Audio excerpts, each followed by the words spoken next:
kuna sügis on käes ja lehed on juba kollased veel osa maha kukkunud, siis tagumine aeg on ära teha niidutehnikale või üldse erineva laiatehnikale sügisene hooldus ning panna need kevadet ootama. Ja seda ma teile ka täna õpetan. Alustades nüüd bensomootoriga niiduki hooldusest, siis minu väga tugev soovitus on teha see hooldus ära just nimelt sügisel ja mitte jätta seda kevadesse. Põhiliselt sellepärast, et vana mootoriõli on happeline ja täis erinevaid põlemise kõrvalprodukte ning üldiselt mootorile ei mõju selle sodi sees seismine hästi. Üldiselt on tarvis uut süüteküünalt, minul läks peale Denso küünal. Kas ja milline küünal sobib teie muruniidukile, seda ütleb Google või ChatGPT. Lisaks kasutan õli vahetamiseks mõõtekannu, kuna enamus tootjaid ütleb ilusti kodulehel ära, kui palju õli sinna mootorisse läheb. See on väga mugav siin õli enne kannus välja mõõta ja siis korraga sisse kallata. Loomulikult mootoriõli, mis sobib teie masinale ning siis mingisugune konteiner või anum vana õli kokku kogumiseks.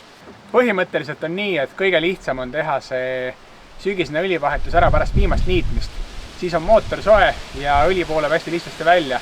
Kui see niimoodi ei juhtu olema, et sul on see õli ja tarvikud olemas pärast viimast niitmist, siis jumala okei on ka masin lihtsalt korraks käima lasta.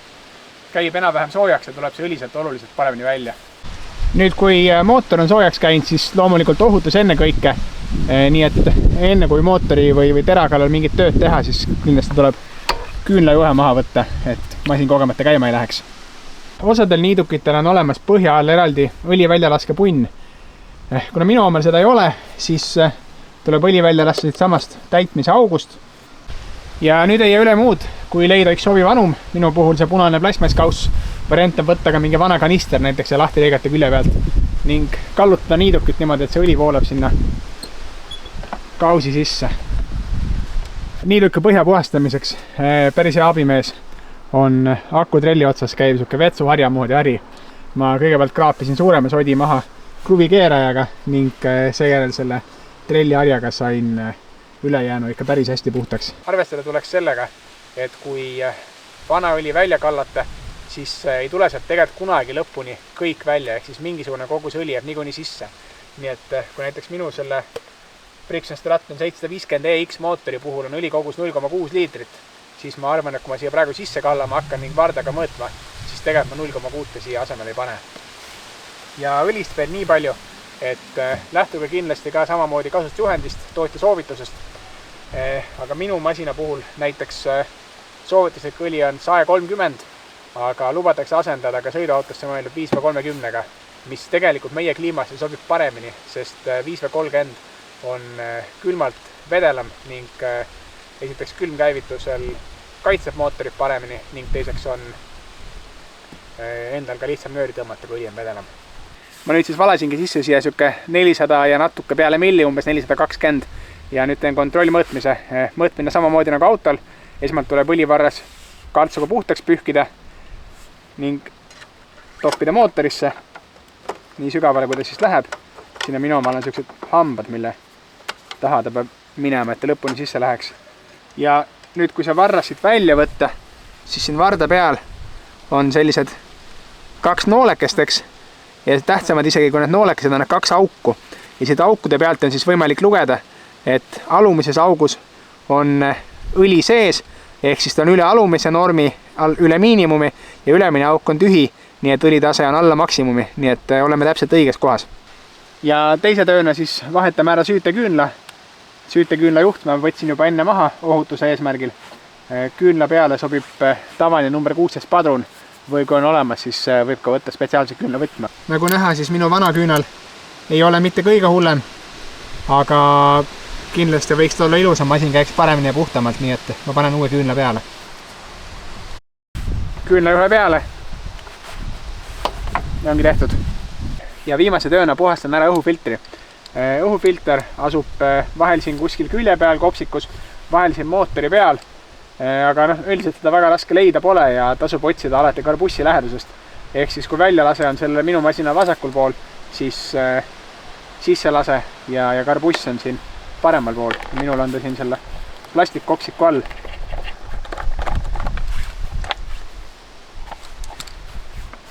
Ma ei ole seda filtri see parem välja võtnud, ma ausalt öeldes arvasin, et sellel masinal on pestav filter, aga siin on hoopis paberfilter. Nii et ma pean minema poodi uue järgi, siin on tootekood peal, selle järgi ma saan uue. Aga põhimõte peaks olema nüüd selge, nii et mängime, et see on mul hetkel nüüd uus filter ja ma panen selle siia tagasi ning keeran kopsiku uuesti kinni.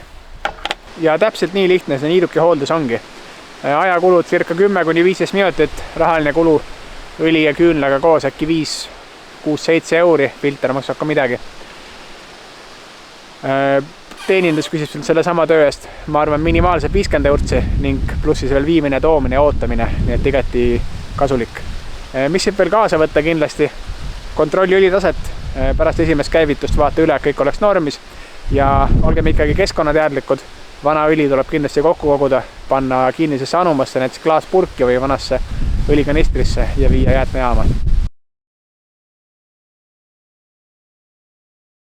Rääkides nüüd mulurobotist, siis robotiga on asi oluliselt lihtsam, tegemist on sisuliselt hooldusvaba seadmega. Põhimõtteliselt omavahel öeldes võib jätta ka roboti õuehangi seisma juhtuma, aga mitte midagi. Aga et me kõik soovime oma tehnikale parimat ja teda võimalikult säästvalt ja kaua pidada, siis soovitan sarnaselt tavalise muruniidukile teha korralikult puhtaks põhjaaluse. Teiseks soovitan üle vaadata terade olukorra ning panna külge uued terad, sest üldiselt ikkagi üks komplekt terasid aasta jooksul kulub. Ning kolmas isegi, ma arvan, kõige tähtsam asi on välja võtta aku. Lülitame roboti ilusti välja kõigepealt ning seejärel võib ta keerata selili. Ja ära tuleks siis puhastada pöörlevate rataste ümbrusest, pinnad vaadatud rattad ilusti pöörlevad, mootorite ümbrus, selle teraketta aluse ümbrus ning samamoodi ka siis rattamootorid. Mõnede masinatel on niimoodi, et esimesed rattad peavad ja taga on 1 või 2 sükast pöörlevat ratast. Ja vaadata siia alla, siis on näha, et siin selle kuivanud rohu peal on juba hallitus hakanud tekkima, nii et igati mõistlik on see masin kõigepealt suuremast sodiks kruvikeerajaga puhtaks kraapida. Sarnaselt tavalise niidukile meeldib mulle hästi kasutada seda väikest trelli otsas käivat harja. See komplekt on müügil Motonetis mingi 10 euri eest äkki, aga minu oma on pärit Temust ja maksis äkki euro. Kui see robot on nüüd tehtud põhja alt puhtaks ja suurem see kuivanud rohi on maha võetud, siis on hea aeg vaadata üle terad. Siin on mul nüüd see vana tera, mille kõrval on mul uus tera, eks. Ja vana tera pealt on väga hästi näha, et siin need nurgad, millega ta lõikab, on tegelikult nagu päris nüriks teinud ja siin on päris palju kahjustusi sees. Et uue teraga võrreldes on ta ikka väga väsinud olemisega. Nüüd terade vahetamise juures kõige tähtsam on see, et enne kui hakata need polte jõuga lahti keerama, siis tuleks kas lapiku kruvikeeraja või noa otsa või millegagi need poldi pead hästi puhtaks teha, sest need on tihti ka sellist mullasodi täis ja vahel ka natuke kulunud. Ning kui nüüd juhtub, et see poldi pea üle keerata, siis on selle väljavõtmine oluliselt suurem töö kui esmalt kruvide ära puhastamine. Terade vahetamise juures on tähtis jälgida ka seda, et siin on niisugune väike nagu puks, mille peal see tera istub. Tähtis on see ümbrus, et ilusti puhtaks teha. See on selle jaoks, et see tera saaks siin selle puksi peal keerelda niitmise ajal. Et juhul, kui niiduk kuskile vastu sõidab, siis see tera keerab eest ära ja ei lõhu tera ära ja ei lõhu seda eset ära, millele ta otsa sõidab. Ning nagu ma enne mainisin, et need poldid kipuvad ära kuluma, siis hea mõte on alati panna uued poldid. Enamus terakomplektidega on uued poldid kaasas. Ja kuna need poldid on alati tehasest peal niisugune sinine liimitäpp, mis on tegelikult siis puudrikujul nailon, mis töötab siis keermeliimina, siis need polte pole üldse väga kõvasti kinni keerata. Keerata lihtsalt lõpuni sisse ja mõistliku jõuga kinni ning ongi tehtud. Lõpptulemus peaks siis olema see, et poldid on kinni keeratud lõpuni, aga kõik terad saavad vabalt liikuda.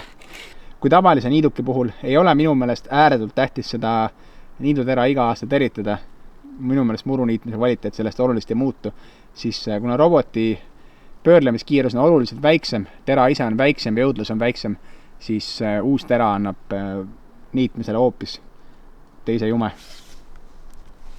Ja kolmas, kõige tähtsam samm roboti ületalve hoiustamisel on tema seest välja võtta aku. See käib nüüd erinevalt, minu masinal on kõhu all 4 polti, osadel on see niisugune akutrelli aku moodi kiirlukusti, osadel käib ta pealt poolt, aga põhimõte on üks sama.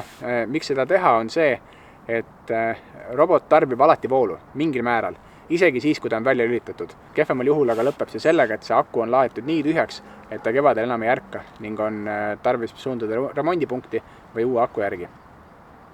nii et mina hoiustan oma akut soojas garaažis, ülejäänud masin võib vabalt seista õues kuuri all, niimoodi otseselt lumi peale ei saja, aga -kraadid ja väike niiskuses teadele mitte midagi. Ma tahtsin lisada veel nii palju, et enne kui te lähete poodi asju ostma, on see siis süüteküünal või niidutera või mõni muu tarvik teie aiatehnikale, ma soovitan vaadake AliExpressi või Temusse. Asjad on meie poodides päris uskumatult kalliks läinud ja mina olen leidnud praktiliselt kõik endale vajalikku, alustades mingist bensupaagist ja süüteküünlast, lõpetades filtrite ja asjadega. Just nimelt Temus või AliExpressist 1-2 euri tükk. Ja tooted, mida seal müüakse, on tegelikult täpselt samad kui need, mis meie poodides. Aga siinkohal kõik selleks korraks. Tänks, et vaatasite. Kui vähemalt üks inimene teist õppis midagi uut ja võib-olla jätab see 50–100 euri töökotta viimata ja teeb oma niidutehnikad ise hoolduse ära, siis minu eesmärk on täidetud. Tänks, et vaatasite. Ilusat õhtut!